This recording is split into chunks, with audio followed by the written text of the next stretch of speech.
negotiations. So I will leave it there and turn it over to my colleague. Thank you, Alden. Nugzar? Thank you.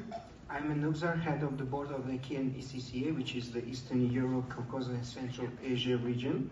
We are pleased that the COP is taking place in the EECCA region for the first time, and we see this COP as a regional event, not just one country representation. And EECCA region is not represented on the UNFCCC platform enough, especially when it comes to the civil society. However, it's important to understand the realities of the Caucasus region and Azerbaijan in more detail. It's clear from various reports that Azerbaijan has a significant deficit in democracy, with restriction of human rights and the freedoms. Also, we see the trend of labeling NGOs as the foreign agent has led to the near or complete suspension of NGOs activities in Uzbekistan, for example, Tajikistan, Russian Federation, Belarus, weakening civil society in the regions. Recently adopted foreign agent laws in Kyrgyzstan and Georgia, and to this unfortunate trend, environment organizations are especially under threats of this law. Additionally, we see that delegates from the Azerbaijan show a lack of the knowledge about the negotiation of the climate change itself, leading to the lack of the climate ambitions in the country policies.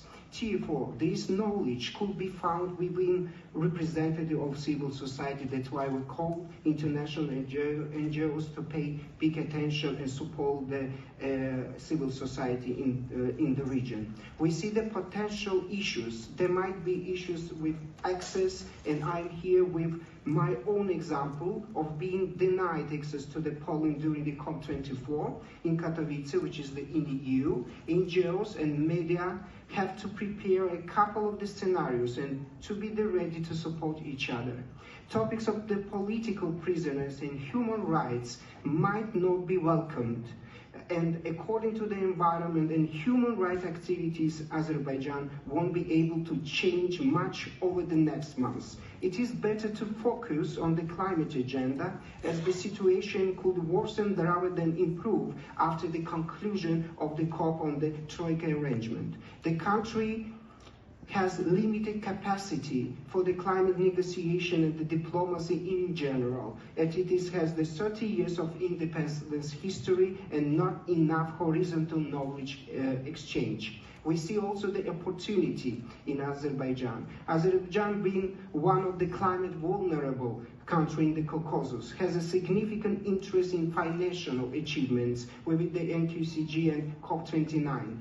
Access to drinking, because it could be a recipient of the funds due to the limited access to the drinking water and the rising seabed of the Caspian Sea from the oil extraction.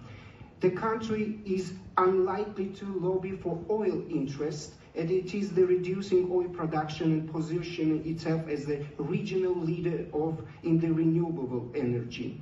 Azerbaijan aims to increase the gas production for export while reducing gas consumption for electricity production. Thus, Azerbaijan's interests will be aligned with the gas. All of this, we can see the certain opportunity for COP29 to become financially ambitious if the right approach to cooperation with the Azerbaijani presidency is found, as they need to help with knowledge and negotiation skills and are open for such cooperation. And it's so important for the world to see that COP, that there is a diverse region like EECCA, and to show interest of cooperating to support civil society for ambitious climate goals. This could create a development hub that support countries which are temporarily under authoritarian regimes. Without the support of NGOs and civil society itself, there will be no monitoring, no ambition, and more fake climate conferences with greenwashing. And we wanted to say that there is no climate justice without human rights, and also there is no climate justice without civil society. Thank you. Thank you, Nugzar.